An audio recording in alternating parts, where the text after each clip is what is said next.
Bonjour à tous, on se retrouve pour une vidéo un peu spéciale sur la Juventus, considérée par beaucoup comme spécialiste des transferts à 0 €.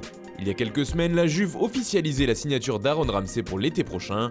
Libre de tout contrat en juin, le joueur ayant décidé de ne pas prolonger avec Arsenal. Un phénomène qui est d'ailleurs loin d'être isolé dans le club de la vieille dame. En effet, les Turinois ont acquis la réputation de flairer les bons coups à chaque période de transfert en signant des joueurs sans club. Sur les 10 dernières saisons, 21 joueurs sont concernés, se renforcer pour 0 €, telle est la marque de fabrique de la Juve pour rester compétitive sans se ruiner. Si nous n'avons retenu que les meilleurs coups sur le papier, toutes ces venues n'ont pas forcément remporté un franc succès. Commençons d'abord par les réussites. Comment ne pas mentionner Paul Pogba? S'il fait aujourd'hui les beaux jours de Manchester United, c'est bien à la Juventus que le milieu français a explosé aux yeux du monde. Arrivé libre de Manchester United en 2012, le jeune Pogba est frustré de ne pas faire partie des plans de Ferguson. Il décide alors d'aller tenter sa chance en Italie, du haut de ses 19 ans. 4 saisons pleines plus tard, il repart chez les Red Devils pour 105 millions d'euros. Un sacré bénéfice pour la vieille dame. C'est à la même période qu'un autre milieu de terrain faisait les beaux jours des Bianconeri, le grand Andrea Pirlo. Il débarque lui en 2011 et connaît une seconde jeunesse dans l'entrejeu de la Juve, où il règne en maître.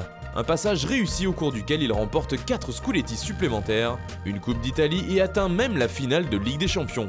Et pour remplacer Pirlo, vous vous en doutez, les dirigeants de la Juventus ont décidé de choisir un joueur libre. C'est donc Sami Khedira en fin de contrat au Real Madrid qui arrive à l'intersaison 2015. Après une première saison perturbée par les blessures, il parvient à s'imposer et devient un cadre de l'équipe de Massimiliano Allegri. Dani Alves, lui, ne sera resté qu'une saison, mais aura laissé une bonne impression au Juventus Stadium. Malgré son âge, le Brésilien s'installe très vite comme titulaire, et s'il est parfois laissé au repos sur quelques matchs de Serie A, c'est pour mieux briller en Ligue des Champions où il atteint la finale cette année-là. D'autres ont eu des aventures moins heureuses avec la vieille dame, on pense notamment au buteur turc Adrian Mutu. Il signe en 2005 à la Juventus, sans indemnité de transfert et ne restera qu'une saison, une année au cours de laquelle il marquera 11 buts, mais où il brillera par intermittence seulement. Lors de la rétrogradation de la Juventus, l'été suivant, le club perd Fabio Cannavaro, qui s'engage au Real Madrid. 3 ans plus tard, le Ballon d'Or 2006 revient à Turin, mais avec beaucoup moins de succès. Il ne reste qu'une saison et son retour est plutôt décevant. Plus près de nous, il y a aussi la venue de Fernando Llorente. Pour sa première saison, l'attaquant espagnol réalise un sans faute et inscrit notamment 16 buts en Serie A, mais la suite est tout autre, une deuxième saison avec moins de réussite, où il marque seulement 7 petits buts et puis s'en va. Certains l'ont peut-être oublié, mais c'est à la Juve que s'est révélé Kingsley Coman, après être parti du Paris Saint-Germain sans contrat pro. Il y fait une saison entière, où il est utilisé comme joueur de complément, avant d'être prêté au Bayern au début de sa deuxième année avec la Juve. Il sera transféré définitivement en Bavière contre 21 millions d'euros.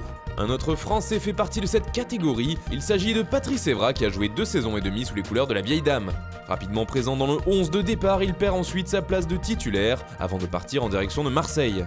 Enfin, Emre Can fait lui aussi partie des joueurs qui n'ont pas vraiment réussi à s'imposer, en tout cas pour l'instant. La faute aux blessures notamment. Débarqué libre de Liverpool, le milieu allemand a parfois eu un rôle de titulaire, mais aussi de joker en sortie de banc par moment. Toutefois, il reste encore du temps à Can pour rendre heureux les supporters bianconeri, puisqu'il est sous contrat jusqu'en juin 2022 avec la Juve. Mais certains de ces joueurs transférés pour 0 € se sont finalement révélés être des recrues décevantes. Au moins, elles n'auront pas bien coûté cher en transfert. Commençons par Lucho. Après avoir brillé à l'Inter, le défenseur brésilien arrive à la Juve à l'âge de 34 ans, mais ce n'est plus le même joueur. Au total, il ne disputera que 4 matchs avec la vieille dame et s'en ira 6 mois après sa signature. Le buteur de la squadra Azzurra championne du monde en 2006, Luca Toni, a eu lui aussi un destin similaire lors de son passage à Turin. Il débarque en 2011 à 33 ans et ne marquera que 2 buts en 14 rencontres sous le maillot de la Juventus. Lui aussi repartira vite et sans faire de bruit. Et on termine avec un autre Français venu en fin de carrière à la Juve, c'est Nicolas Anelka.